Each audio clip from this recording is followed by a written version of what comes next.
Chapitre 44 Les ténèbres. Ajoutant aux joies de la réunion, Lysia me fit découvrir de nouveaux aspects de sa culture et de sa sensibilité. Faisant résonner de main de maître les cordes de la guitare, il nous rappela les vieilles chansons et mélodies de la terre. Ce fut un jour vraiment merveilleux pendant lequel se succédèrent les joies spirituelles comme si nous avions été en plein paradis. Quand je me retrouvai seul avec le bon infirmier de l'assistance, je tentai de lui transmettre mes sublimes impressions. « N'en doute pas, dit-il souriant. Nous réunir avec ceux que nous aimons a quelque chose de réconfortant et de constructif en notre fort intérieur. C'est l'aliment de l'amour, André. Quand plusieurs âmes se réunissent au sein d'une activité, leurs pensées s'entrelacent et forment des noyaux de force vive à travers lesquels chacune reçoit sa part de la vibration générale de joie ou de souffrance.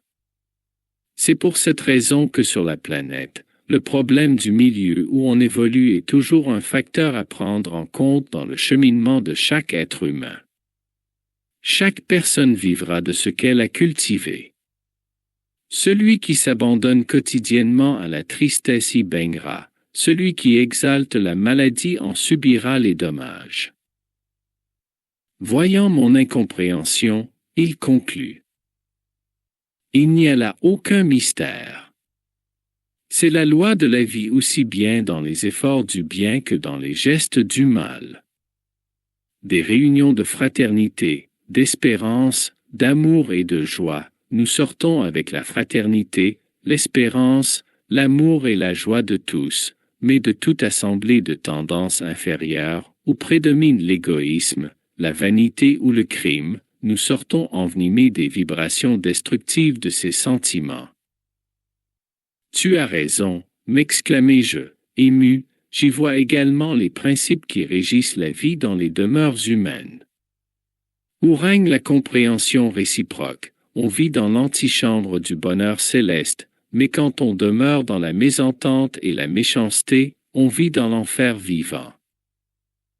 Lysia afficha sa bonne humeur dans un sourire. Je me rappelai alors de l'interroger sur un sujet qui me torturait l'esprit depuis quelques heures. Quand il nous avait adressé la parole, le gouverneur avait fait référence au cercle de la terre, du seuil et des ténèbres, mais franchement, je n'avais jamais entendu parler de ce plan auparavant. Le seuil où j'avais vécu dans d'épaisses noirceurs pendant plusieurs années consécutives n'était-il pas une région ténébreuse?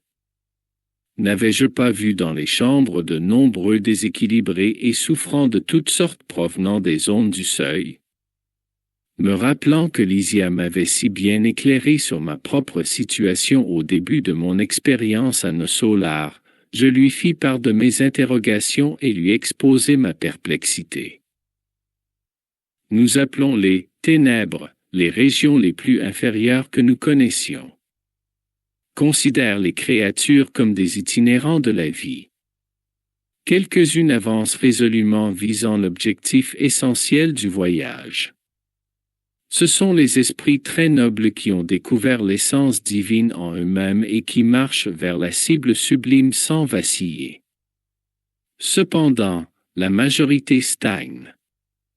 C'est ainsi que nous avons la multitude d'âmes qui tournent en rond, siècle après siècle en répétant les mêmes expériences. Les premières vont en ligne droite, tandis que les dernières cheminent en exécutant de grandes courbes.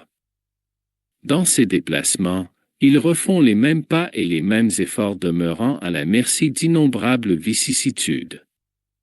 Plusieurs se perdent ainsi dans la forêt de la vie, déboussolés dans le labyrinthe qu'ils ont tracé de leurs propres pieds.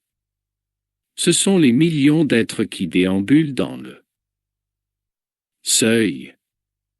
Mais d'autres qui préfèrent cheminer dans le noir, absorbés par leurs préoccupations égoïstes. Tombent au fond de précipices et stagnent au fond de l'abîme pour un temps indéterminé. Tu comprends? Les explications étaient tout à fait claires. Cependant, Sensible à l'envergure et à la complexité du sujet, je poursuivis. Mais qu'en est-il de ces chutes? Surviennent-elles seulement sur la Terre? Est-ce que seuls les incarnés sont susceptibles de tomber dans ces précipices? Lysia réfléchit un instant avant de répondre. Ton observation est pertinente. Un esprit pourrait se précipiter dans les cavernes du mal où qu'il soit. En outre, il faut souligner que les moyens de défense étant plus forts dans les sphères supérieures, la culpabilité à l'égard de la faute commise s'en trouve accrue. Cela dit, la chute me semble toujours impossible dans les régions étrangères au corps terrestre. L'ambiance divine, la connaissance de la vérité et l'aide supérieure me paraissent des antidotes infaillibles au venin de la vanité et de la tentation. Mon compagnon sourit et me fournit quelques précisions. Le problème de la tentation est plus complexe. Les lieux terrestres sont emplis de l'ambiance divine, de la connaissance de la vérité et de l'aide supérieure. Pourtant, nombreux sont ceux qui y prennent part à des batailles destructrices entre les arbres accueillants et les champs printaniers, plusieurs commettent des meurtres au clair de lune, insensibles aux profondes suggestions des étoiles, d'autres exploitent les plus faibles tout en entendant des révélations élevées de la vérité supérieure. Les paysages et expressions essentiellement divines ne manquent pas sur la terre. Les paroles de l'infirmier calmèrent mon esprit. De fait, en général, les guerriers adorent pratiquer leur destruction au printemps et en été, lorsque la nature étale sur le sol et au ciel des merveilles de couleurs, de parfums et de lumière. Les pillages et les meurtres sont commis de préférence la nuit quand la lune et les étoiles enveloppent la planète de poésie divine. La majorité des bourreaux de l'humanité sont des êtres extrêmement cultivés qui méprisent l'inspiration divine. Modifiant ma conception de la chute spirituelle, je continuai.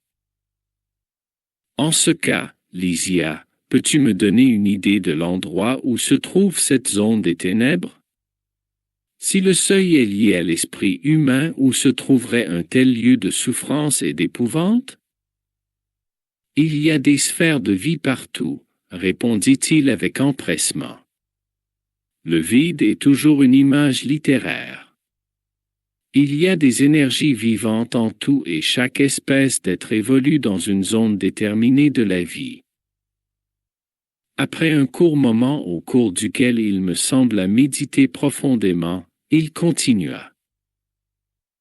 Naturellement, tout comme il m'est arrivé de le faire, tu définis comme région d'existence au-delà de la mort du corps seulement les cercles qui commencent à la surface du globe en allant vers le haut, mais tu oublies ceux qui vont vers le bas. Toutefois, la vie palpite dans les profondeurs des océans et au cœur de la terre. Par ailleurs, l'esprit est soumis à des principes de gravité tout comme les corps matériels. La terre n'est pas seulement un lieu que nous pouvons blesser ou mépriser selon notre bon vouloir. C'est un organisme vivant régi par des lois qui nous réduisent à l'esclavage ou nous libèrent en fonction de nos œuvres.